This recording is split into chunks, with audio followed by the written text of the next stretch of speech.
Guys, pinapirma na ng Barangay Ginebra ang former slam dunk champion na si David Murrell. Maraming nag-aabang kung mamumulaklak ba sa Barangay Ginebra ang talentong binuro ng ibang team. Samantala, magbabakbakan mamaya ang SMB at ang Magnolia Hotshots, finalist sa nakaraang Commissioner's Cup. Pag-uusapan po natin yan, pero bago ang lahat ay maglalambing po ako sa inyo na isubscribe ninyo itong ating channel at kung di masyadong makakaabala ay i-like at paki-share na rin ninyo. Malaking bagay po yan sa aming mga vlogger. Maraming salamat.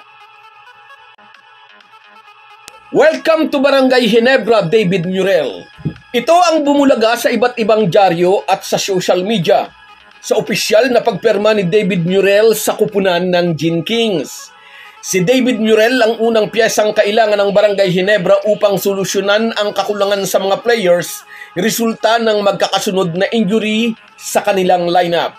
By this time, o baka nga kahapon pa, ay nakikipag-team practice na sa Gin Kings ang former slam dunk champion. Matapos ilagay ng Magnolia sa unrestricted free agent status si Murrell, ay nagpasabi agad ang Ginebra na interesado sila sa 27 years old California native.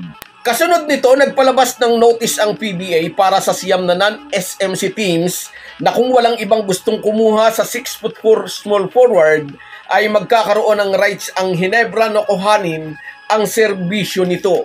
Sa ating previous video ay sinabi natin na anumang oras mula kahapon hanggang ngayong araw na ito ay posibleng latagan ng kontrata ang Philam na naglaro muna sa UP Maroons bago sumalta sa PBA. Second round pick ng NLEX si Murrell sa rookie draft, hindi masyadong nagamit hanggang matrade sa Converge, then sa Magnolia.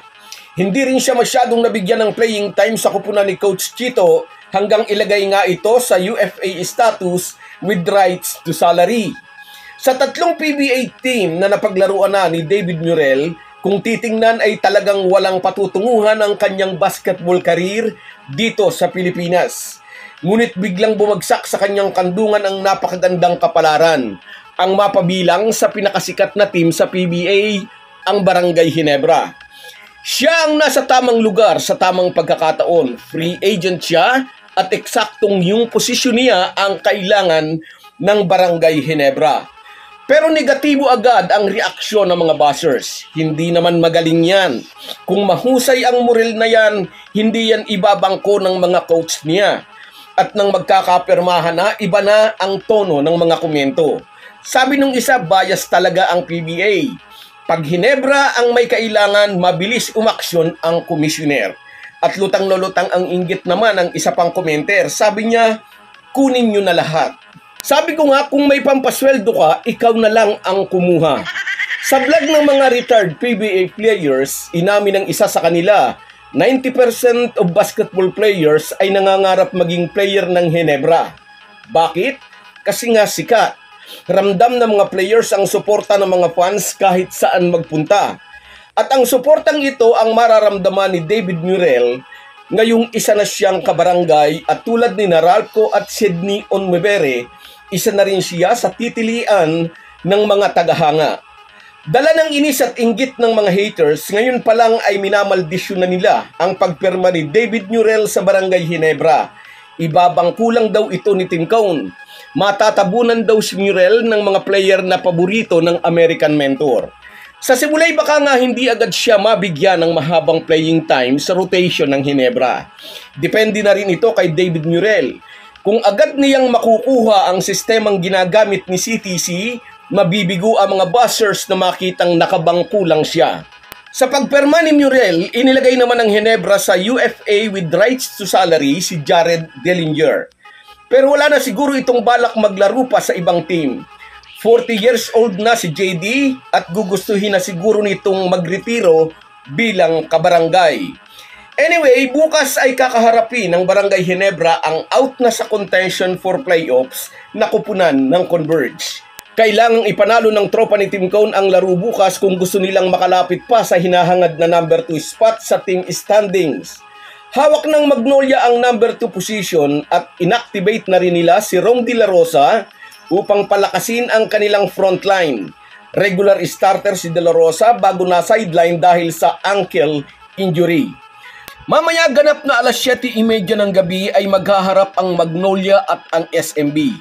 Gusto ng SMB na isweep ang elimination round at hangad naman ng Hotshots na patatagin ang hawak nila sa number 2 position na tinatarget naman ng Ginebra.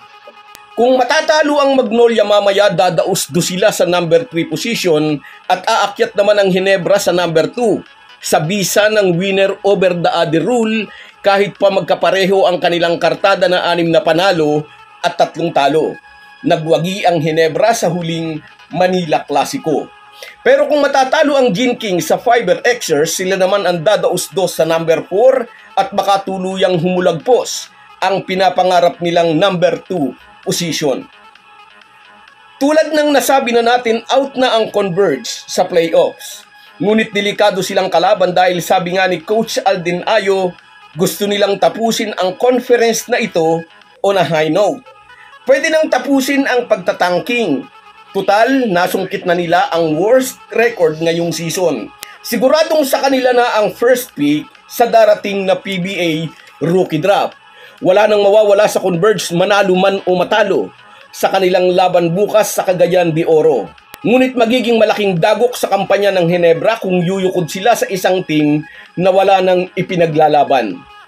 Bukas, tingnan natin kung mabibigyan na ng playing time ang bago nating kabarangay na si David Murrell.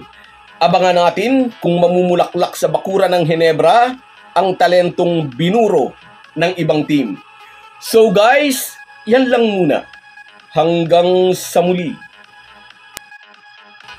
Kung wala po kayong mga viewers namin ay walang magtatagumpay na vlogger. Kaya salamat po sa inyong panunood. Shout out sa iyo, Almira Sumolak. Yes, masasaya tayong lahat. Shout out din sa iyo, Danilo Gerubin.